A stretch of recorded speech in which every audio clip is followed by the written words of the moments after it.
Hello and welcome to the B60 Top 4 show. Today we've got myself, Ryan, Mike, and Manny joining the show.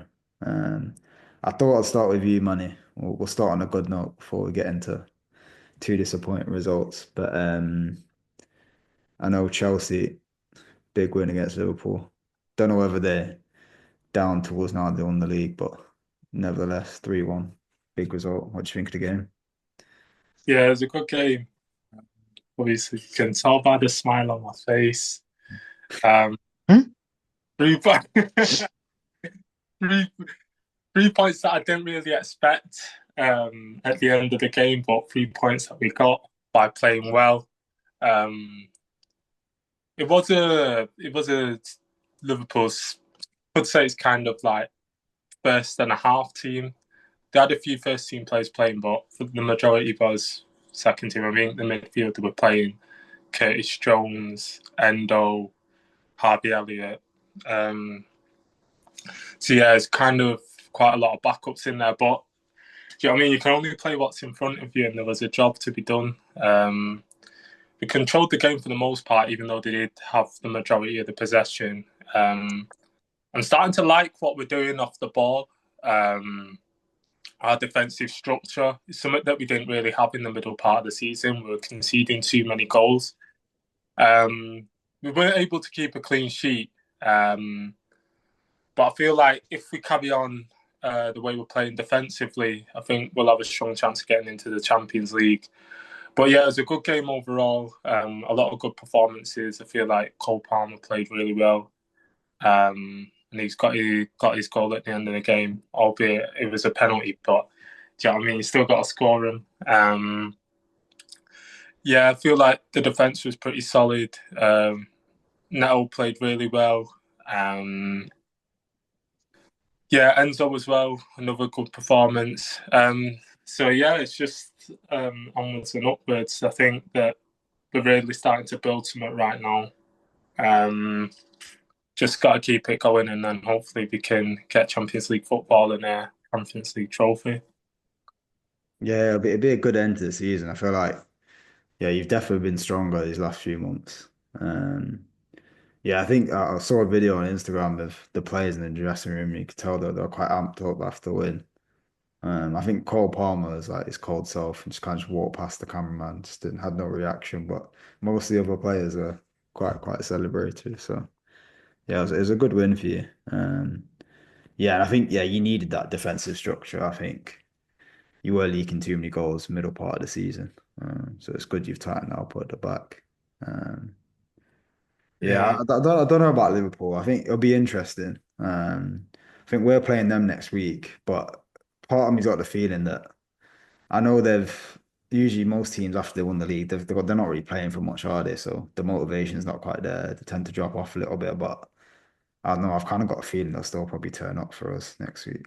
But you'll put out. You didn't really put out a strong team against us, but I feel like he's just trying to give players rest, off the back of winning the league. But I think he'll field a strong team at Anfield for you yeah, guys. I don't know if he's probably given minutes to some of the some of the bench players just because they haven't had too many all season. Like, Endo, Harvey Elliott, Curtis Jones. They don't start too often, so maybe he's probably just thinking to give them some more minutes now the league's done.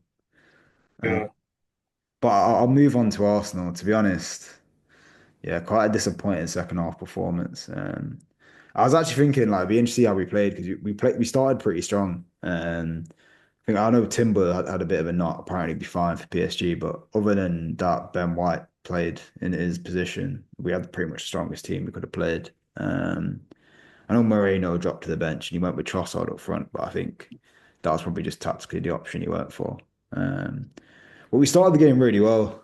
First 35 minutes, I was actually thinking some of the best attacking football we played like recently, and I thought, yeah, they'll probably be up for it. You know, looked like we were heading for victory at half time. Um, we were again, it's kind of like a theme running for us. He's not clinical enough again. Missed quite a few chances that first half. Should have really got two or three. Put the game beyond doubt, but we didn't. I think it was one of those games where like a one goal lead is always going to be a bit of a tricky situation.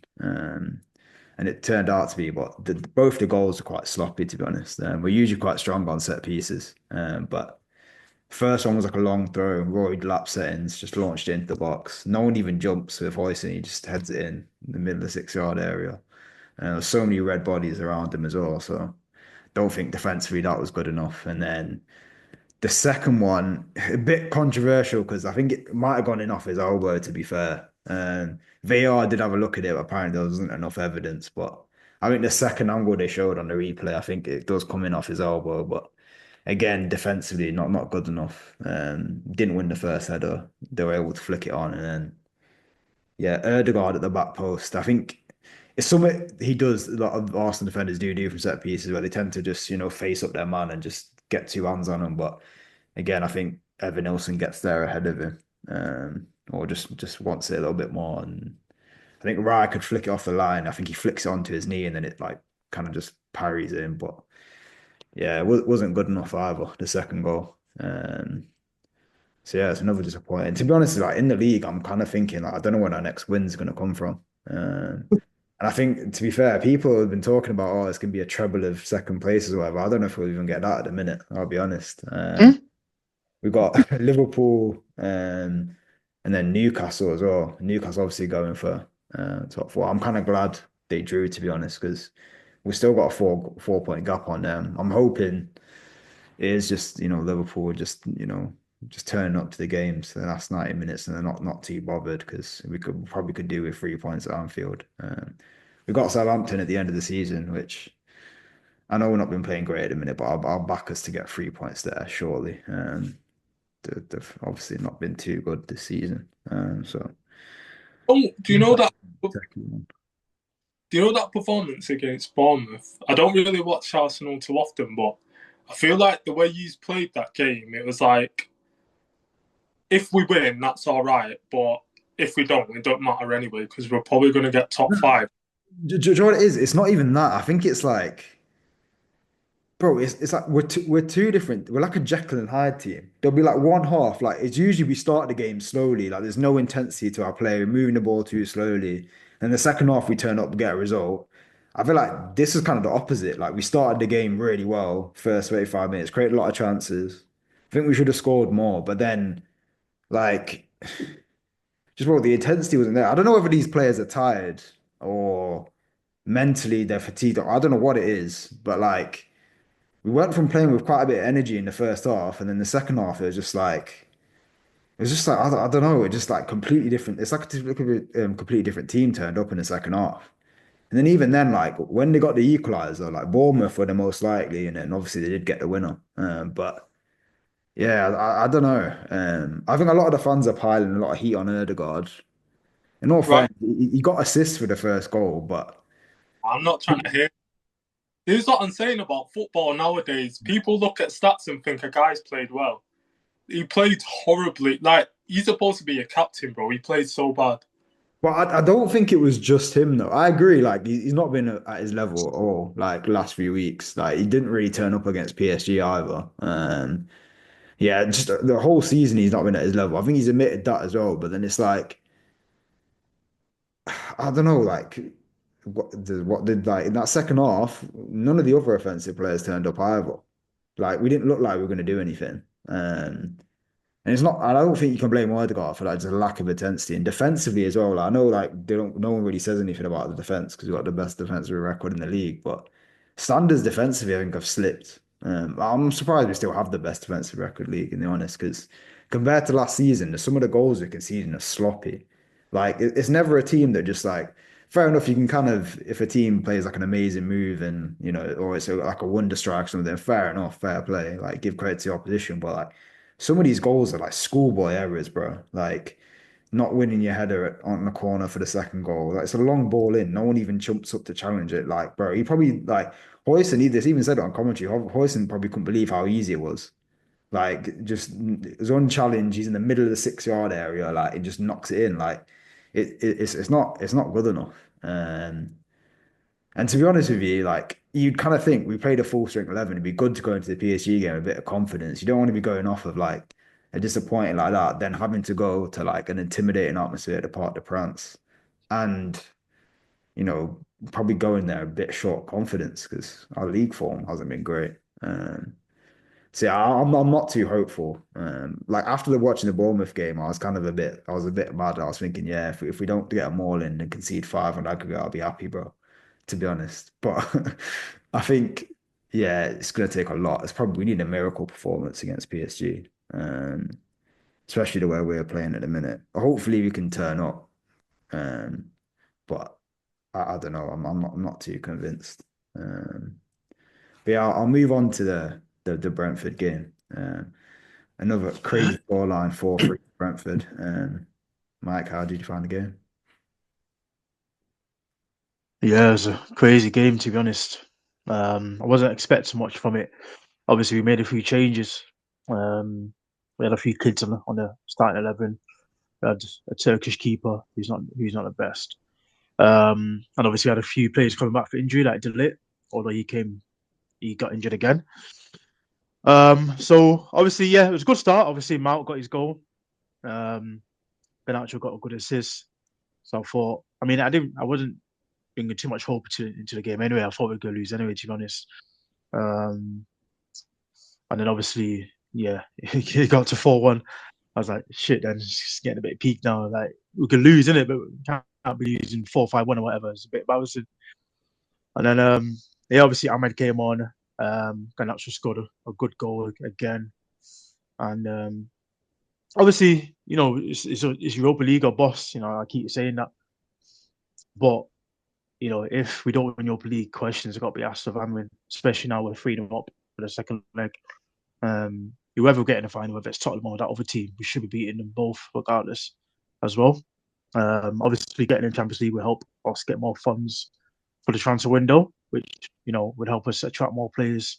Anyway, I mean, we're Manchester United, but obviously players can see that we're playing Champions League football, bringing more money in, and obviously more steady for next season. But I'm giving Amin a benefit of doubt because he's come through midway through the season and he's done a completely new formation. So it's kind of sussing the players he needs, who's going to fit the system. Obviously, then players will be gone. That's a Rashford, Anthony, players on loan, players who don't fit the system. And then obviously you can bring the players that he wants.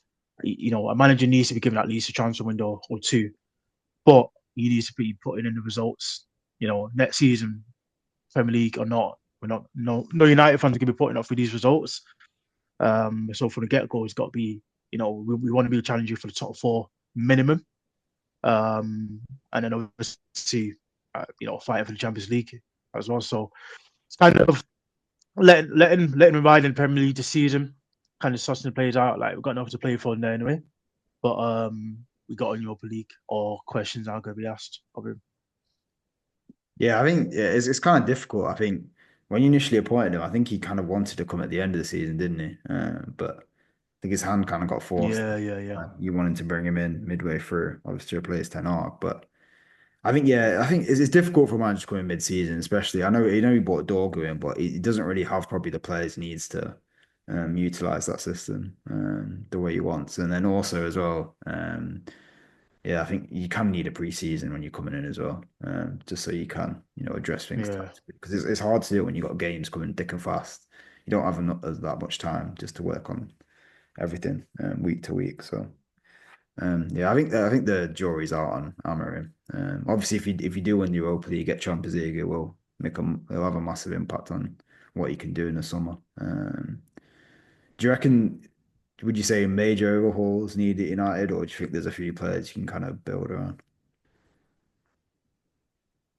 Nah, I think major. We say that about United every season. I think we just need to get the right players for the right position. I think one thing I like about Anwin is stuck with his principles and the formation, the 3-4-3 or whatever it is, 5-3-2, whatever. Because certain managers will come in, all right, the tactics or formation don't fit the players. Then they'll fit it to the players' philosophy or the players how the players play, whatever, like 4-2-3-1. But then it kind of hindering the future process of the club. Because let's be honest, when a manager comes in, it's the manager's philosophy that's going to be driving the club. People go on about it's going to be United way, wingers down the street, wingers down the line, whatever. When Pep came into Man City, City weren't recognised for being a possession-based club, but that's Pep's philosophy. So that's what he wanted. So the first season Pep was there, obviously they were finishing what, fourth, fifth. He was struggling.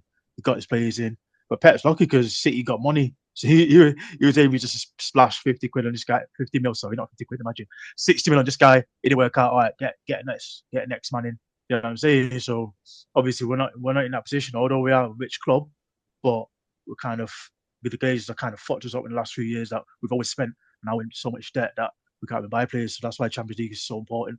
But I'll say, obviously, if we get Cunha in for that left 10 position, get Garnacho as a squad def, get I don't know, maybe a wing back. I'll probably get a new keeper. Obviously, definitely need to get a striker. I'll get a centre mid. So we need about four to six players, but real quality. So I mean, it's kind of major, fair, but at the same time, you get the right players in, you're doing it right. And like I said, still be aiming for top four next season and a good one in the Champions League and hopefully a trophy on top of that. Yeah, I agree. I think center of the pitch probably. I think you need somebody with legs in that system. I know at Sporting you had like Højlund and can't remember the Japanese centre mids name off the top of my head, but both of them have legs and chase. And I think if you've got two in that midfield, a lot of the teams who play in the Prem play with three in midfield, so I think you do need that. Funny enough, I know he's gone now, but I actually think Scott McTominay would have done so well under Amorim.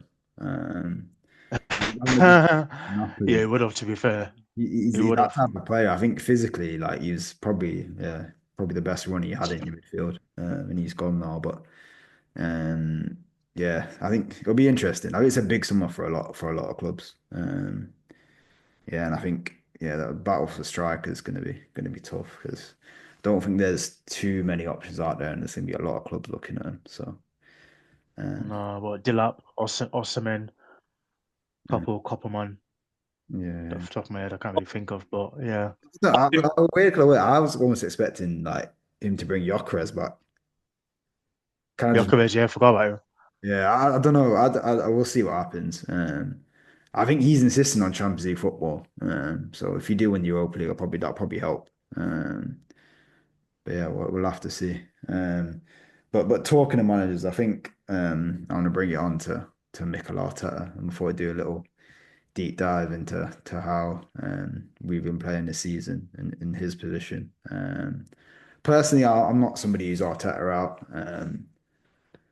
I kind of feel like, if you're a plumber, you need all the tools to do your job, and I don't think he's got all the tools to win the top trophies. I still think we're a bit short, especially when we're talking about winning, obviously, the league, the Champions League. And in all fairness, I think if we're a bit more serious, even not even going back to January, I think going back to the summer, I think we kind of felt like I needed a wing and a striker then, and we didn't really address it. I know Sterling came in as a bit of I would say a bit of a panic move. I think went in from 8 p.m. on deadline day, and I think that was only because Reece Nelson went to Fulham.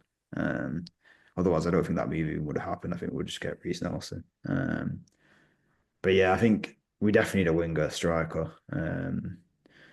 Probably need another mid. I know there's talking about Zubimendi coming in. If Partey there's talks about him extending his contract. If he does stay, then I guess Zubimendi just comes in as Jorginho's replacement, and then maybe have Moreno and Rice as probably the left day options. And then potentially we've bought so many, but we might even need another left back. We'll see. It's fun, yeah. Again, Again, but I think Tierney's you obviously out of need a contract. striker, bruv. Gone back to Celtic. Yeah, striker and a winger, of course, but they're the main priorities. But I think we'll have Skelly and Calafiori there, which I'm happy with. But it just depends on Kivior. He's actually been really good, and I'm hoping we can keep hold of him as like the backup centre back to Gabriel. But I think if he was to move on, I actually think Calafiori is actually a centre back rather than a full back. I think centre back is his best position. He could potentially be, Gabriel or Saliba's deputy, and then potentially bring in another one as like backup or competition for Skelly. Um, yeah, it'll be interesting to see. Yeah. Now you know the thing with Arteta is it's it's a sticky one because I feel like he's done a good job to get news this far, but it's just how far he gets. Do you know what I mean? Like, there you could be another Pochettino or Tottenham where the Yeah, nearly team. Do you know what I mean? Like, with the players he's got, he's actually done really good to beat Real Madrid over two legs as well. I feel like you're probably gonna fall short in PSG. I feel like you just not got that squad. But who knows? I don't know. But I don't. I feel like you just gonna win the first leg, and you didn't win it. So I don't feel like you're gonna Yeah, go through now. yeah, But no, I mean, I feel like he's not fully been backed, but at the same time, he's had enough time now. But you can't ignore when it comes to the end of the season, you might always flopping. Why is he not one? Why is he not one Europa League when you was in it? Why is he not done FA Cup, League Cup, X, Y, and Z? Do you know what I'm saying? So yeah. I think he's been here a while. One FA Cup isn't enough. Yeah, I think he was under pressure when he won that, and I think it bought him time. But in a weird kind of way, I think we probably jumped from like finishing fifth to challenging for the title. Like we skipped like even getting into top four. But it's three seasons now, isn't it, where we've gone for the title. And this is like third time. Obviously, we've not won it. So I don't know. I felt like last summer was a great opportunity, and I don't think we quite capitalized on it, especially at the top end of the pitch. We've really neglected it. I think he's only brought in. Even Havertz is playing up there, and he was brought in as a midfielder. I know he's had injuries this season, which is fair enough. But I think if he does get the players he needs in next summer, and he doesn't get like a Champions League or Prem, I personally then would have question marks. Is he the guy to take us to winning trophies, or is he just the guy that's got us to this level and we need someone else to get us to win things afterwards? I don't know. Personally, I think he's got the backing of the board. I think it'd have to be like severe, like protests and stuff from the fans for him to get rid of him. I think they'll keep him, to be honest. But yeah, it's difficult because I think he's got us a point where, like, on our day, we're capable of beating anyone. I think we're proving that. Like, I used to watch games like petrified of playing against top six sides because we used to like get battered all the time. Like, I reckon, like half the time we're unbeaten against like London clubs, or went for a phase where we've gone through like seasons where we've been unbeaten against top six. Like, we've shown we can beat top sides. Again, Real Madrid, another example. But like for me, it's just I don't know whether this is him or whether it's a mentality issue maybe with the players, but it's just like I don't understand how we can put in those performances and then like a game later look like completely different and struggle in the league after like battering Real Madrid. Like there's not like we're a bit of a Jekyll and Hyde side. I don't know whether that down to Arteta, is that down to the players. It may be that sometimes the players are just fatigued and they can't have that intensity level as they've had in midweek. I don't know, but then does that come down to Arteta? Is he overusing players? Because there's a lot of players who get through a lot of minutes. Sometimes it's hands for it's, where we've had the injuries, but like yeah, sometimes as well, it's like even Wanyeri, to be fair, has been a bit of a revelation this season. But even the PSG game, Erdegaard wasn't having the greatest game, but like, why not 65, 70th minute? Just give him 20 odd minutes. He brought him on in like the 88th minute. The game's done by then. Like, what's the point? You've let Smith Rowe go and Fabio Vieira go on loan. And the logic behind that was to give Wanyeri more minutes. So when he's come on, he's made an impact. I mean, he's got like 8, 9 goals this season. Like, and he's not been starting regularly. I think the only time he got regular game time was when Saka was injured. So he's shown he's capable of making an impact. Partly is injuries as well. Like the bench against PSG. I think someone tweeted that it's probably the worst bench they've ever seen in a Champions League semi-final. I kind of got to agree. We had like Jack Henry Francis, he should have gone in the summer. He's like a 21, 22-year-old midfielder. He ain't going to make it out of the academy. Same with Butler, Deji. Apparently, they wanted to sign him in the summer, moved, didn't materialize.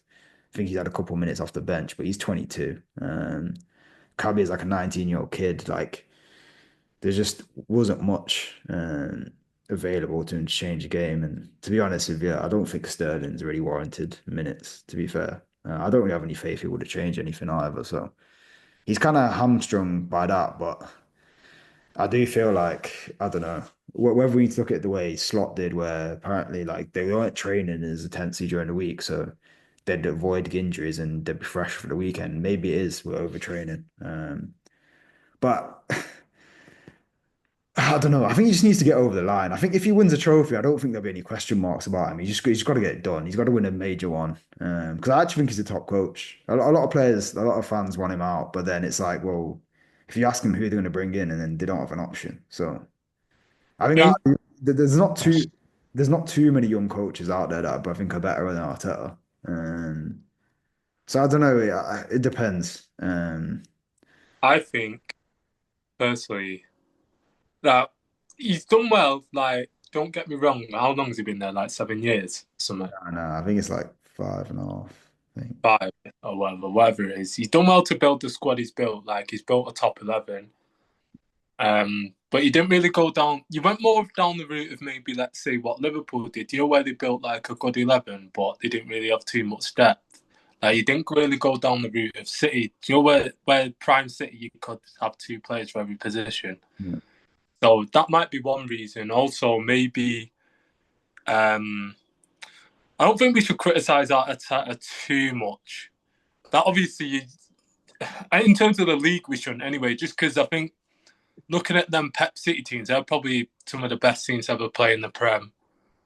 But when you look at Europe, I think maybe there is times when he could have done a bit better, especially against PSG recently. I think you were a bit, I don't know, I mean, wasn't really the best performance, but I'm just kind of looking forward. I feel like, hypothetically, if you don't really get past PSG next week, and you don't start the season off well next season, I think things could start to turn a bit toxic with the fan base. So Yeah, no, I agree. I don't think it takes Yeah. much with especially there's a lot of Arsenal fans who are like, they're celebrating the Real Madrid game one week, we have a bad result on the weekend, and it's Arteta out. Like your fans it's are very crazy fan base to be honest. yeah. But I don't know. I think we've waited a long time, innit? I think, and fans obviously, of course, as fans, you want them to win, big trophies. Yeah, I think PSG is a massive game. Um, if we lose that, obviously, it's another trophy this season. And then, yeah, I think if he is back in the summer, then the pressure's on. I think if he gets everything he needs, which I don't think, I've never gone into a season, to be honest, thinking we've covered all bases. We're always a couple players short, I think. So yeah, I think PSG next week. It's a big game. I don't know. It's going to be tough. To be honest with you, I think we didn't play amazingly, but I also think they're actually so good as well. I remember when I went to the game early in the season, they had threat through Mendes and Hakimi, but they were nowhere near the level they played at. Like they reminded me of like a prime like Pep under Barcelona or a City Pep team. Like I know it's Luis Enrique, that Barca style of player, but bro, the way they keep the ball is ridiculous. And then like bro, they're passing and then even their front three, a lot of them play. I know Kvarat's obviously signed in January, but Dewey, I don't think was playing like this. Well, at least not in the game we played against them earlier in the season. And then Dembele's obviously having like great, like bro, he's having his best season probably as a player in his career. But like they've got that technical quality in the midfield, and then all their attacking players, even Barcola coming off the bench, they can all beat their man. So to be fair, they're going to be a problem for most teams, to be honest. I actually think they're the best team we played against this season. When was watching that game, How, like as levels, I think they're better than any team we've played, Liverpool included. They're Ryan. top. Cabra had the timber stressed in it. Do you know? Do you know what? I don't think he did. Yeah, to be fair, he probably did. To be honest with you, not many players like do that to Timber. I think one-on-one Timber's absolutely top tier. Do you know what? The first goal kind of frustrated me though. It was like as much as he's been great, and I'm not going to criticize him too much, but Rice, you can tell he ain't played in the six in a few months. Um, he pressed up high, which I think he normally does in the eight, and he left that gap for Dembele to turn in, and then do you know what? Like, I know Kvaratskhelia was one-on-one with Timber, but I don't think Timber. I think the Timber kind of had the situation under control, but Rice kind of gambles and goes to support Kvaratskhelia, and he leaves Dembele at the edge of the box. Kvaratskhelia didn't really have anything on unless he just put the ball in the 6 yard area and hit and hoped. Um, when Rice came across, it just leaves Dembele exposed. Gave him that simple pass, and then obviously it's a great finish. I don't think he even hit it cleanly off his boot. It came off his shin. It still was like a great finish.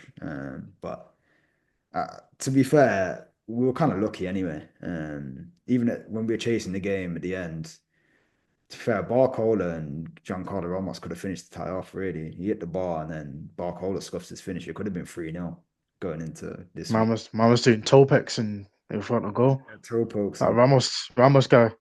yeah, yeah. Um, But yeah, it could have been worse. I think we had chances. Donovan made some good saves as well. And João Neves made a brilliant tackle to deny Moreno. That would have been a goal.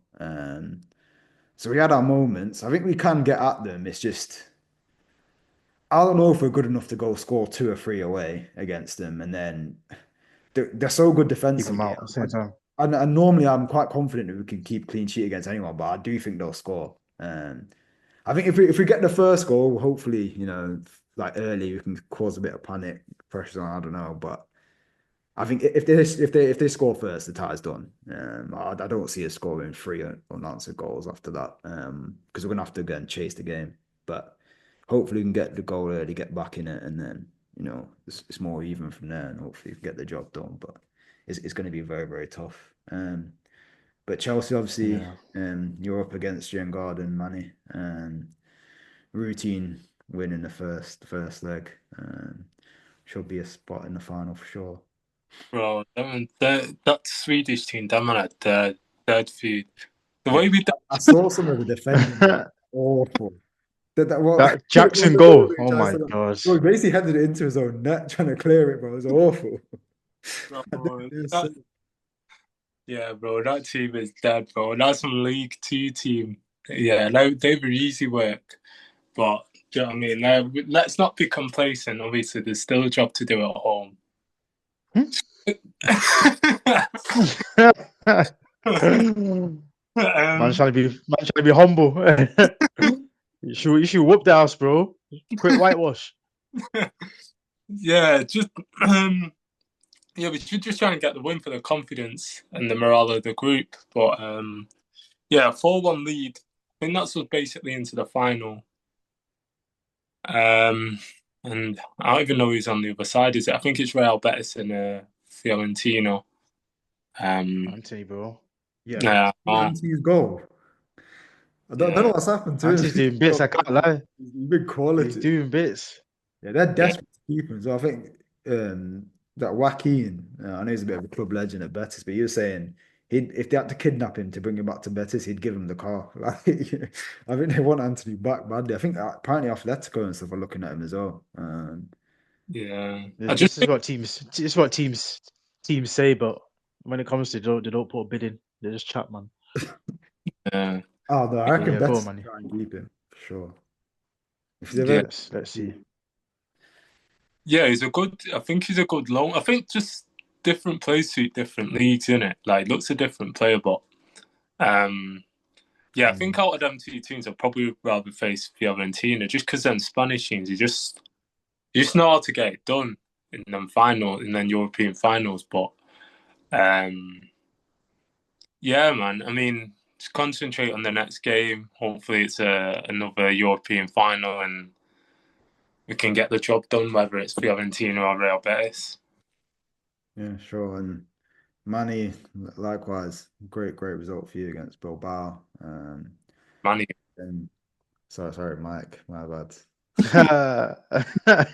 It's late on We're us. looking like, yeah. Great stuff, Mike. It's been busy. But yeah, like, 3-0 win. Obviously for you guys. Again, should be routine route to the final. And yeah, we should be in the final now. Unless we do a madness like we did at Leon game. But even if Bilbao, I don't really see them as an attacking threat like that anyway. So, I thought, yeah, good first half. Obviously down to 10 men.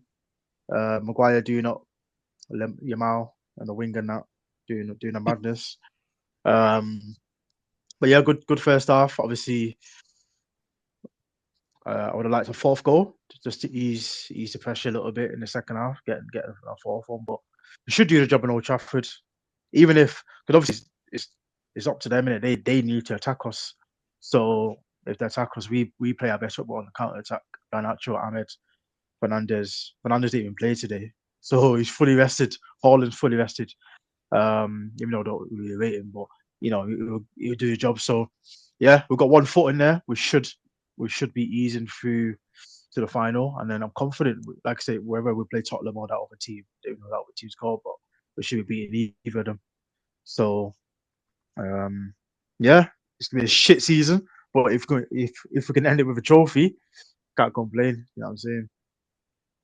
To be fair, I think back in the Champions League, European trophy, from where you've been this season, bro, I think most Man United fans would snap your hand off with that. So, That's what I'm saying. great work. What, Super Cup with Arsenal, yeah? Hmm? Super Cup with Arsenal, yeah? Yeah, well, hopefully, bro. See, it's going to take a lot to get to that final. But even That's 2 games, bro. watching the Inter Barca game, both of them teams, like attacking wise, bro, what a game that was. I think Yeah, couple I people didn't go through. season, but yeah, both of them teams attacking wise cause a problem. I know Inter are known for the defensive ability, but they're decent going forward as well. I think But yeah, PSG Barca would be a good final, though. Can't lie. yeah, trust would be a good one. But yeah, on that, I'll end this week's show. Please like, subscribe, and comment. And I'll catch you again next week.